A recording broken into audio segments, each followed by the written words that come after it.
WNST, Towson, Baltimore, and Baltimore Positive. We're positively taking the Maryland Crab Cake Tour out on the road, hence my Fadley gear. It's opening day next week. We're going to start the Maryland Crab Cake Tour presented by the Maryland Lottery in conjunction with our partners at Window Nation at Costas. We're going home. We're starting on Wednesday. It's the 50th anniversary of the Maryland Lottery and our friends at Window Nation at 866-90Nation. We're going to be joined by John Martin from the Maryland Lottery on Wednesday. Then on Friday morning, we are opening our first arena here since 1961.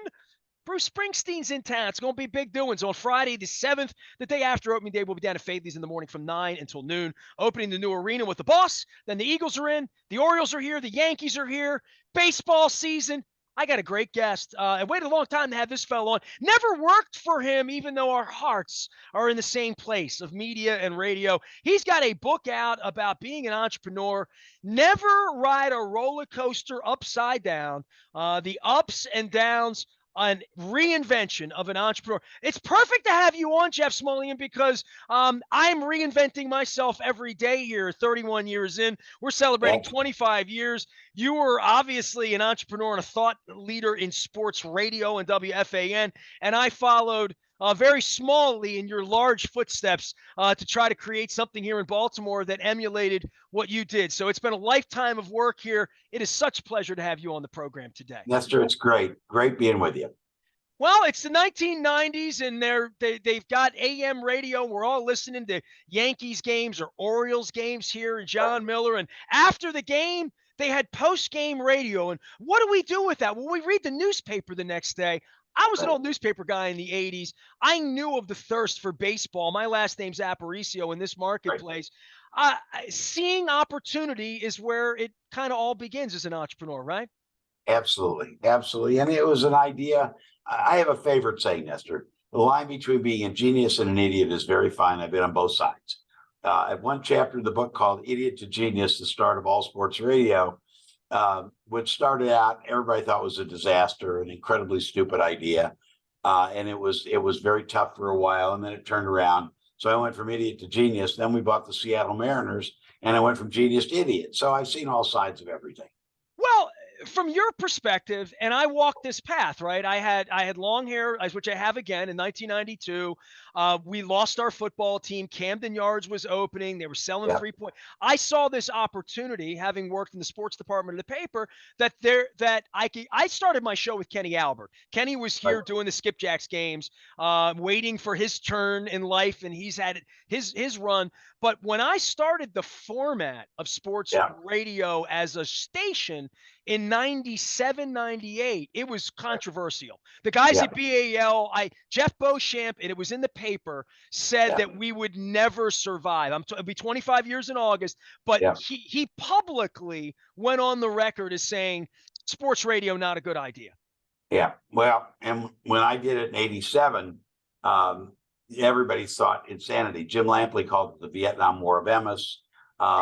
It was called Smulyan's Folly. And when we bought the NBC stations, we did it when we bought the Doubleday stations in Washington and New York, 2 FMs, and we had the AM to come along with it. And I always said, let's do all sports. And it was an idea I'd had when I was in college at USC a long, long time ago. And all of our guys thought it was stupid. They sort of said, we don't want to. It all comes to advertising. That's what I do for what. Why would cars and bars and beer not want guys? I mean, what was the thought of that in 1991? Everybody thought you couldn't listen to sports for 24 hours a day. That was the idea. You could have sports after the ball game, before the ball game. Have these people ever met a guy? Huh? Have these people ever met a guy? Yeah, well, and that was the thing. My life 24 hours a day in the 1980s. It was my life. And now, it's like there's 700 of them. I will tell you one funny story because I got in baseball afterwards. One of my dear friends in baseball, sports radio changed the relationships with owners and teams and players because, you started the newspaper business. I actually was a sports writer when I was in college 1,000 years ago. And if you got a bad column and they ripped you in the paper, you read it at 8 o'clock in the morning and you were done with it. But with sports radio, you could get attacked 24/7. And so it always changed the nature of the game because if you're a player, you get in your car after the game and you hear how horrible you were. You get up the next morning and you hear you're the manager, stupid decisions you make. So one of my dear friends, Jerry Reinsdorf, was in Seattle one day, and he's driving in town. He's listening to the sports radio station, attacking some decision I had made. And he said, I'm not a religious guy, but the fact that the guy who invented this format, who ruined all of our lives because it put us under a microscope 24/7, now owns a Major League Baseball team, and he's getting ripped by his invention, proves to me there's a God. So, but it did change everything, and I'm very proud of it. And people said, "Did you know there'd be 700 radio stations?" I said, "No, I didn't know we were going to make week to week in the beginning." You know what's amazing? Jeff Smulyan's here. The book, I can't wait to pour into it. I got a PDF copy of it because I like learning things from people like you that have been down the path. But the notion that I was on the newspaper side, so I work with Ken Rosenthal. I was his sort of boy wonder in the 80s when his Radio Shack TRS Trash 80 didn't work and the couplers didn't work, right? So I would be taking the dictation when he's getting mugged in the phone booth in San Francisco after the earthquake in '87. So I come from it on that end. When Ken Rosenthal ripped the Orioles or ripped Eddie Murray or ripped Earl Weaver or ripped whoever, Cal Ripken Sr., he had to go in the locker room the next day, right? So that was the 80s, and that's my background. I covered hockey in the 80s and the NBA. I covered Dr. J's last year in 86, 87. So when 91, 92 comes and happens, I'm doing sports radio, and I'm accountable in the locker room, right? So Rafael Palmeiro chased me with a bat one time. So, but sports radio in general, by the time I got syndicated, by 98, 99, when I worked at Sporting News Radio 101 out in Chicago, by then, Jay Mariotti worked with me, and he was sort of the king of this in Chicago. But columnists became radio guys, whether it's Peter Schmuck in Baltimore, whether it's Stephen A. Smith at this point, right? Like all these years later. But there was a point where the sports radio fire the coach guy was just a bartender. It wasn't a columnist. It was just the fabulous sports. It was just somebody yelling that never had to look at an athlete, or Jim Rome and the Jim Everett thing happened. There was just this FU back and forth that never really existed between venerable columnists like my dear patriarch John Stedman, who could rip you, but you had to respect him because he knew the game and he was here every day. Right. That was different in sports radio where anybody could rip you. Anybody. And when we started with FAN, what we found is the relationship between the guys on the air, like Mike and the Mad Dog, where they had that relationship with people in the market, and they were very knowledgeable. But it clearly, the idea, Karl Marx once said, religion's the opiate of the masses. Well, today, the opiate of the masses in the United States is sports. This is what people care about. I always say, as the world gets more complicated, and it's hard to deal with all the other issues we face, it's easy to just drift into sports where you can just escape. Well, you're a man after my own heart. You fell in love with this thing and you fell into it, and you weren't silver spooned, and here you are, and you've owned a baseball team, and you got hated by a whole place. And so give me the root of all of this. I mean, if I'm having a long form sit down with you, where did all this thing start? Because the book is about this, but I mean, I have rarely been with someone of your stature, and I've interviewed them all, that really followed this crazy sports radio path. And I've waited a long time to talk. I've waited a long time just to make sure I got your pronunciation right, because I never was sure. And by the way, I mean, I started this as a kid. I was from a generation, Nestor, where, we grew up with transistor radios in our ears, listening to ball games and rock and roll. And I always loved it. When I went to college, I loved the radio business, thought I'd be in it, wanted to be in it. When I was going to get a graduate degree in telecom, and somebody said, "You want to be an entrepreneur, go to law school." I have to laugh. Today, they'd say, "Get an MBA." Of course, I always said, if I got an MBA, I'd understand the risk of starting my own company, probably wouldn't have done it. But I loved it. And, when I came back, I'm from Indiana. And by the way, stole my football team. I was Stole just my going to say, football I'll be team. honest with you. In 49 states, we stole the Colts. In Indianapolis, we say we liberated the Colts. So it's just all a question of your perceptive Hey, dude, perception. you might be liberating us from Lamar by the end of the week, right? Well, I tell you, there would be worse things. If you've seen our quarterbacking the last 4 years, I have to tell you a funny story. My next door neighbor is Andrew Luck, and one of the great guys. And if you look at the book on the back jacket, Andrew and Jerry Reinsdorf and the Griffeys and Dave Letterman gave me liner notes because I've known them all. And Andrew's one of the great people of all time. But boy, it broke everybody's heart when he retired. Yeah. Oh yeah, and his dad. I was an old Oiler fan, so like Yeah. I got a Warren Moon jersey here. Jeff Smulyan has written a book about entrepreneurship and learning. So, from your perspective, all these years later, and Yeah. finally putting a book. Yeah. I mean, come on, man. How many guys have come to you and said you should write a book? You should write a book. Well, How does it's this funny. happen?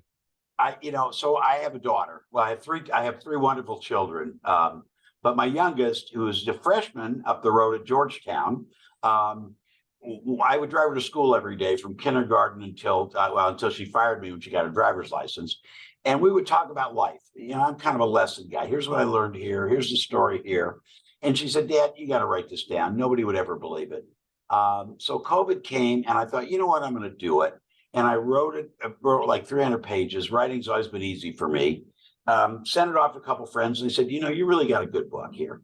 And the next thing I knew, I had a wonderful editor who would go back and forth and say, this moves it along, amplify this, cut this. And then we got an agent and a publisher, and it's been more fun than anything I've ever had done. And the response has been gratifying. I think people find it very funny. Some of the stories are hard to believe. And people say, the lessons have been, the life lessons have been gratifying to hear how helpful they've been to people. I haven't read the book. You certainly have walked the kind of. I don't read a lot of books, but I've committed to reading more books this year. I had a friend of mine challenged me Well, to I hope read it makes you 6 books laugh. this year. So, what do you hope I learn? I mean, you know a little bit about me. My I cousin hope came you off the learn. boat. I was born here. I've done sports radio 31 years. I would be as interested in this book as anybody, I would think. Yeah, I think what you learn is number one, you hear some interesting stories about, I always kids say, the reason I called it Never Ride a Roller Coaster Upside Down is life's a roller coaster ride. I think when I was a kid, you thought life was just a straight line up and you go from success to success to success. And we certainly had more successes than I could ever imagine. But it's a roller coaster ride, and you see what happens during the downs. I always say everybody should be a pariah once in their life. And if you own the Seattle Mariners, you'll get that chance. But it's just a lot of the lessons and the things I've learned and how you treat people. We've had, a lot of great people work with us. David Letterman was my first midday guy.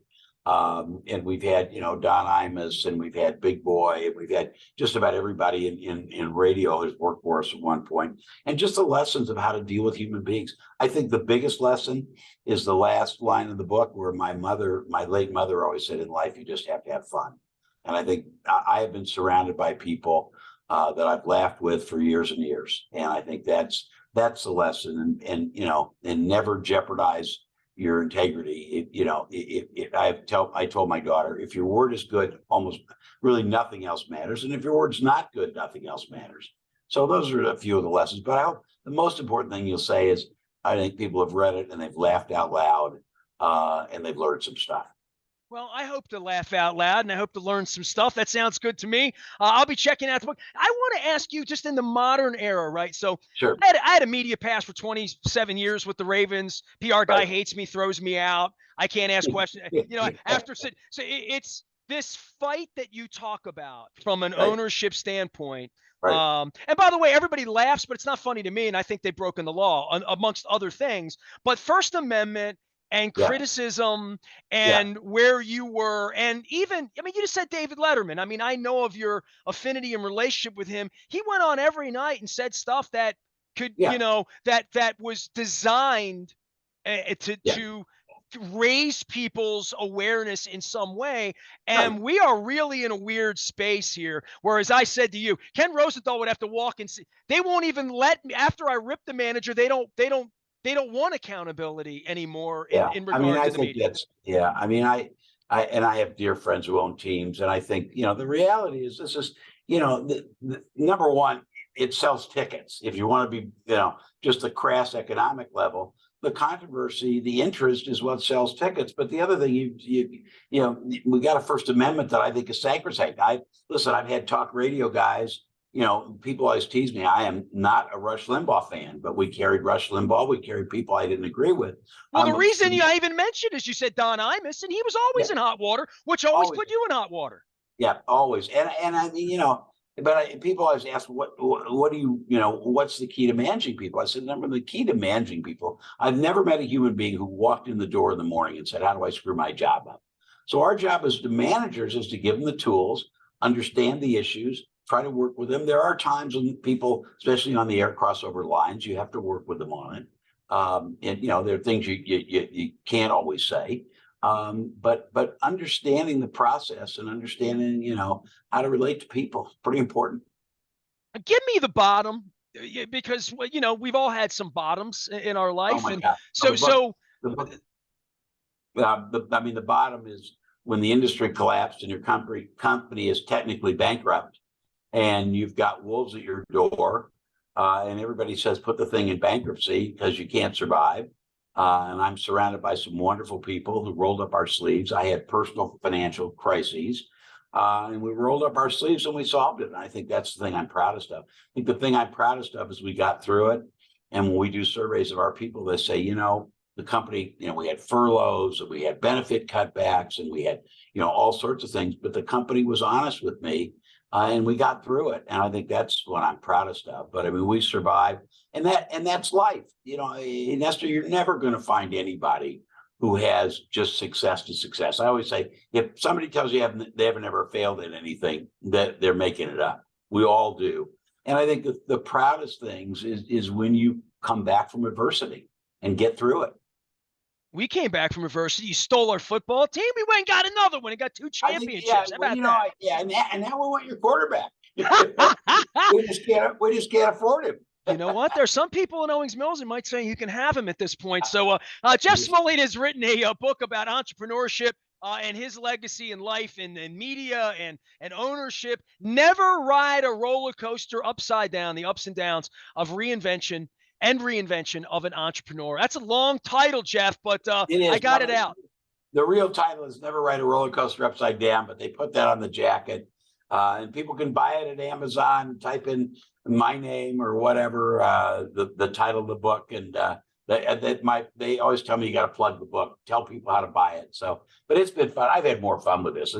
My agent said, what do you want to do for your next book? And I said, are you kidding? I'm never going to do another book, but I've loved it. Loved every Jeff, part of it. I'm a kid from Baltimore. We used to go up to Hershey Park in the summer, and I would go up there in the winter, see the Hershey Bears play. I covered the Hershey Bears and the Skipjacks back in the day, and they had this thing called the Super Duper Looper. And it was you went upside down in the roller coaster, and you'd look at that damn thing and you'd say, I'm not doing that. I'm not going to do that. And then you would actually go and do it, and you'd find out that you could be strapped in the right way, and it was really kind of something fun. Yeah, and I think if somebody had said to me, these are the things that are going to happen in your career, I'm going to go, I ain't going through that. I one of my best friends, when we were going through the worst time, said, we have a wonderful building overlooking the monument in Indianapolis. I was laughed when David Letterman's early days, he announced that the monument had been sold to Guam in exchange for a 300-foot celery stalk. And, people would call in and say, well, you can't get rid of our monument. He said, we need more greenery downtown. And I'm looking at that monument now. And a friend of mine during the toughest days said, boy, if I were you, I'd walk out the balcony and jump off the building. But I mean, that's the time when you really learn about yourself. And when you're surrounded by great people, you can survive anything. So you're in downtown Indianapolis right now? Downtown Indianapolis. I'd walk out and go down to St. Elmo's right now and get a bowl of that stuff and open up my sinuses is what I would do. If you have the shrimp cocktail at St. Elmo's, you do not need sinus surgery.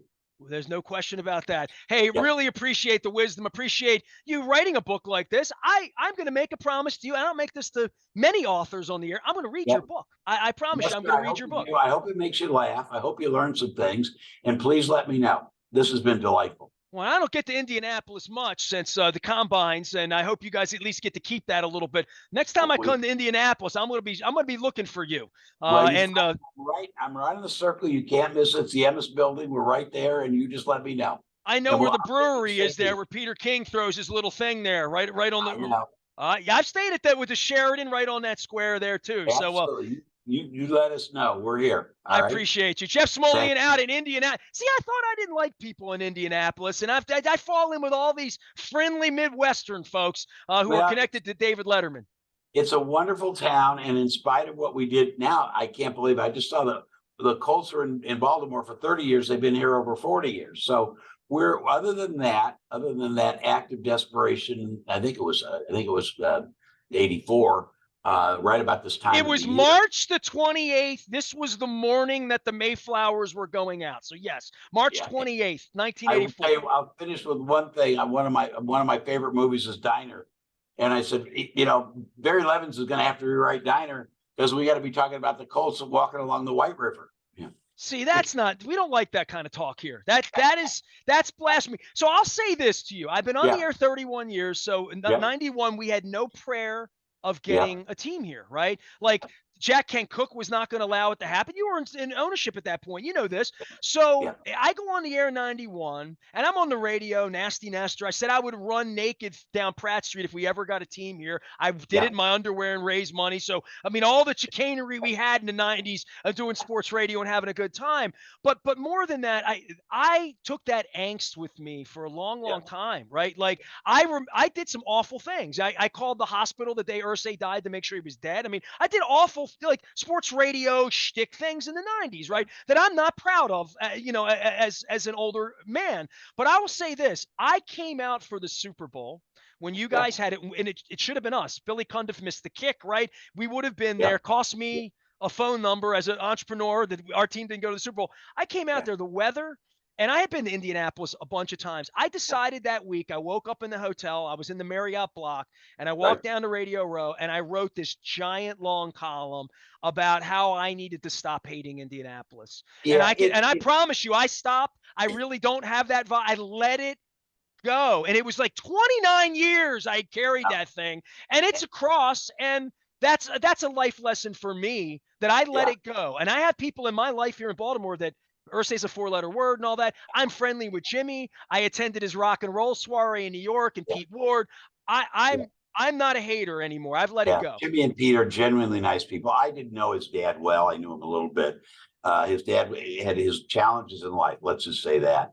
But this is a really nice town. I was very involved in the Super Bowl bit here, and this is a really nice town. When I first came back here from USC, I said, "What have I done?" And even though my family's been here over 100 years, and I love it. I'm proud of it. We do. It's a nice town. It really is, and you have to forgive us. And you got a better quarterback now. I Um, I did it publicly in front of the whole world. Had a million hits. It was all over the Indiana. Like I literally just said, I can't. I'm not going to hate the Ursay family. It's over. We have our own team. And you you have know your what own I team. really thought, and I wrote this. You grew flowers there. Like Bob was a thorn. Yeah, But what has become for the community and yeah, Final Fours and the Dome and the yeah, Combine. That it's a beautiful contribution to what. And we got our own gig here. We got yeah. Lamar problems. Jeff, take care of yourself. Good luck with the book. Thanks, Nestor. Jeff Thanks. Smulyan joining us here. The roller coaster riding upside down. Go check out the book. He really kind of invented sports radio as a format and paved the road for people like me to feed my family all these 31 years. We're celebrating 25 years of our partnership with the Maryland Lottery and our friends at Window Nation. We're starting the Crab Cake Tour next week at Costas on Wednesday, opening day on Thursday, and of course on Friday we're down at Fadley's in the Lexington Market eating their delicious crab. A lot of crab cakes next week. It's going to be a good time. I am Nestor. We are WNST AM 1570 Towson, Baltimore, and we never stop talking Baltimore positive.